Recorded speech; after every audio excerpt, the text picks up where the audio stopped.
जंगलों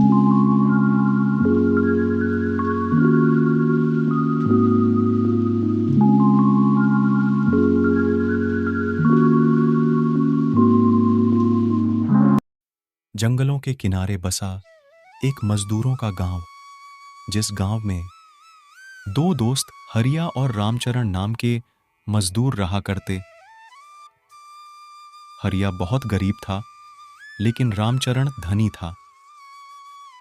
हरिया दिन भर अपने छोटे से खेतों में काम करता और थोड़े बहुत सब्जियां उगाता, जिसे बेच वह अपना गुजारा करता। इधर रामचरण बिना कोई काम करके अपने जिंदगी का गुजारा खुशी खुशी करता, क्योंकि रामचरण का शहर में काफी बड़ा मिठाइयों का दुकान होता है, जिससे उसे रुपयों की जरा भी दिक्कत न होती। एक दिन की बात है, जब हरिया अपने खेतों पर होता है तो वहां रामचरण आता और दोनों दोस्त जंगल घूमने का विचार करते। और अगले दिन दोनों दोस्त जंगल घूमने निकल पड़ते।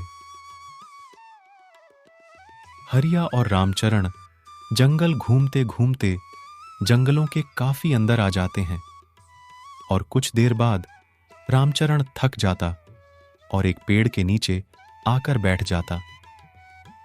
हरिया रामचरण से बोलता, अब हम लोगों को घर चलना चाहिए। घर चलने की बात सुन रामचरण और हरिया दोनों दोस्त अपने घर की ओर लौटने लगते हैं।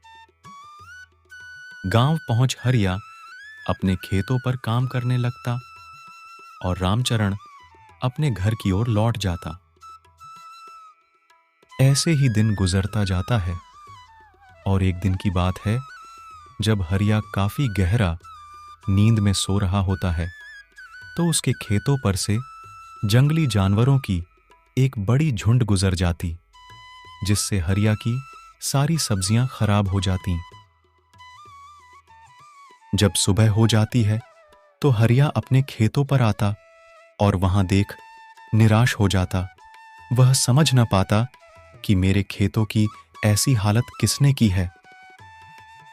उसके बाद हरिया उदास होकर अपने घर की ओर लौट जाता। घर पहुंच हरिया फिर से सब्जी के पौधे लगाने का फैसला करता, लेकिन उसके पास उतना रुपए ना होता है कि वह सब्जियों का पौधा खरीद सके।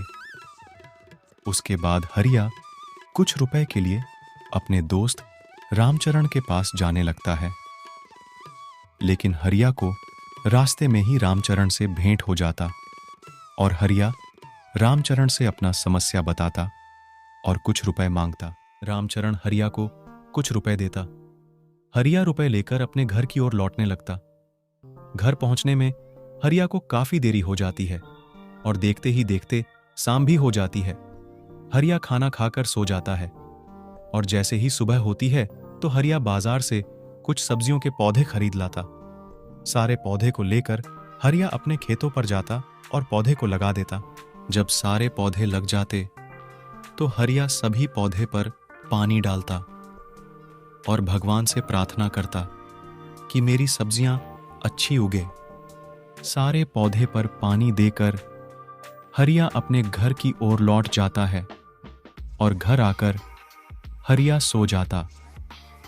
इस तरह हरिया हर रोज अपने खेतों पर जाता और पौधे को पानी देता। ऐसे ही दिन गुजरता जाता है और कुछ दिन गुजरने के बाद हरिया अपने खेतों पर आता और वहां देखता अच्छे टमाटर को उगता देख हरिया बहुत खुश हुआ। उसके बाद हरिया घर जाता और एक टोकरी लाकर टमाटर को तोड़ता और टोकरियों में भरता। जब टमाटर से टोकरी भर जाती तो उसे लेकर हरिया गांव में बेचने जाता।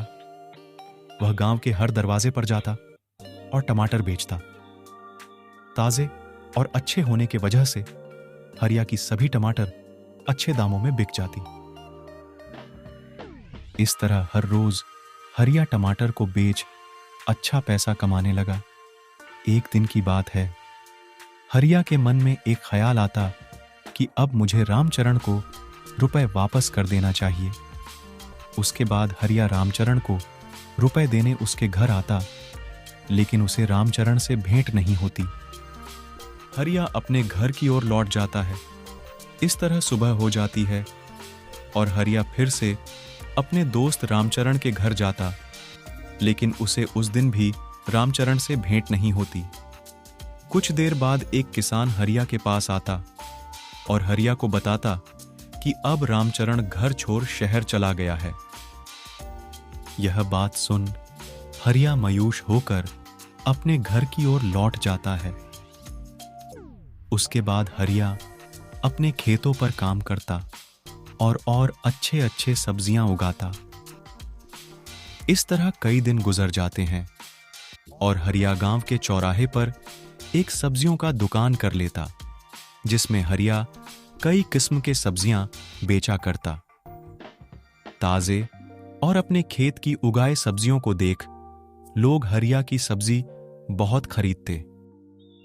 हरिया अपने मेहनत और लगन से एक सब्जियों का दुकान खोलकर अपने घर का खर्च चलाने लगा और बहुत मेहनत करने के बाद हरिया अपना गरीबी भी दूर कर लेता है।